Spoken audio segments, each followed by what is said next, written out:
A risotto is one of those dishes that when you eat it in the restaurant and you eat it at home, it's pretty similar, but some restaurants make it a lot better than the home version. And that's because they use a really good stock, or it's how they finish the risotto. I'm going to show you a really good risotto. We've made it before on the channel, but we're going to do a beef and mushroom one, and I'm going to show you how we're going to finish this to make it a little bit different. If you look at the stats below, a lot of the viewers aren't actually subscribed. So all of you guys and girls watching, please subscribe. It doesn't cost you anything, and it helps this channel grow, which means I can keep making lovely videos for you. Okay, right, let's get cooking. Now, I've been wanting to use these dried gourmet mushrooms for a while. Bought them at Costco, pretty cheap actually. I use about 250 grams of these. Give them a quick little rinse off in some cold water, just to make sure there's no loose dirt. And then just soak them in some boiling water, just like this. Give them a little cover for about half an hour. That's going to rehydrate them. Then we're going to finally chop up 2 shallots. Yes, you can also use a regular white onion too if you do not have shallots, not a problem. Once you've got them nicely all chopped up, we're going to go in with a stick of celery, and we're just going to dice this up roughly the same kind of size. Take your time with it, practice your knife skills. You can see how my knuckle is protruding out there. The knife is slicing up and down. The knuckle is acting like a guard, so I don't cut myself. Celery helps you practice knife skills. We're going to set that aside. We're going to need about a tablespoon of some thyme. Give that a nice little chop up. 2 cloves of garlic. You're just going to crush that in, or you can puree it with the back of a knife. Now here's that braised beef from the last video. This is the chuck. I've got about 320 grams. I'm going to cut some and pull some apart. Set that aside. And I've also got some fresh mushrooms, 250 grams of cremini, just to highlight all these mushrooms. That is all our base ingredients.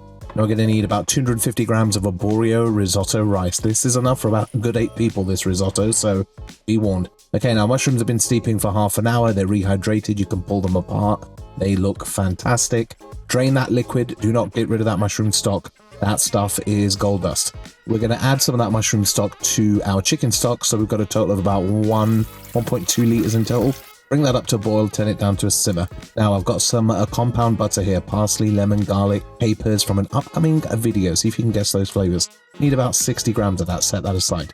Get some good olive oil in a deep pan like this, and then we're going to sweat down the shallots and the celery, the garlic, and the thyme. Sweat this down for about a minute, add a knob of butter. We don't want to brown anything. And what we're going to do is a little bit unconventional here when it comes to risotto making. We're going to add all the mushrooms in at this stage, and we're going to cook these down until they shrink right down like this. This has been cooking slowly for about 8 to 10 minutes. Then I'm going to take out about 80% of those mushrooms into a separate bowl. And while it's hot, I'm going to add in a generous knob of that compound butter.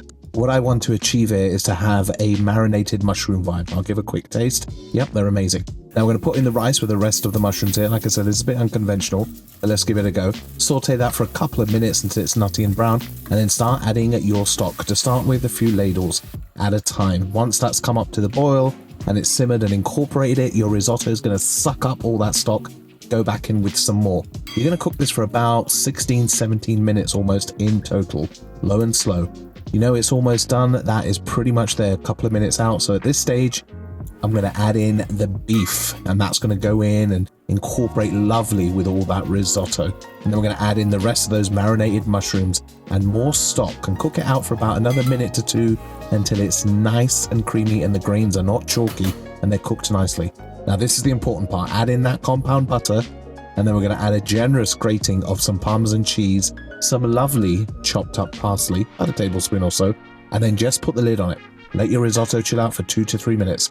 Once it's all relaxed, mix that through so everything is nice and creamy. Look at that, absolutely delicious. You can see it's like a lava just flowing. Put it on a warmed plate. It's very important your plate is warm. Give that little swirl around. A couple of taps as well, just to distribute everything evenly. And then we're going to finish with confit garlic oil, very nice indeed. Some more Parmesan cheese, a little bit more parsley, and this beef mushroom risotto smells divine. I can't wait to try it. So there we go, my friends, my beef mushroom risotto. Look at this. I wish you could smell this. Cheers. Oh my God. You get so much beefy flavor just from that beef, and then you get the mushrooms.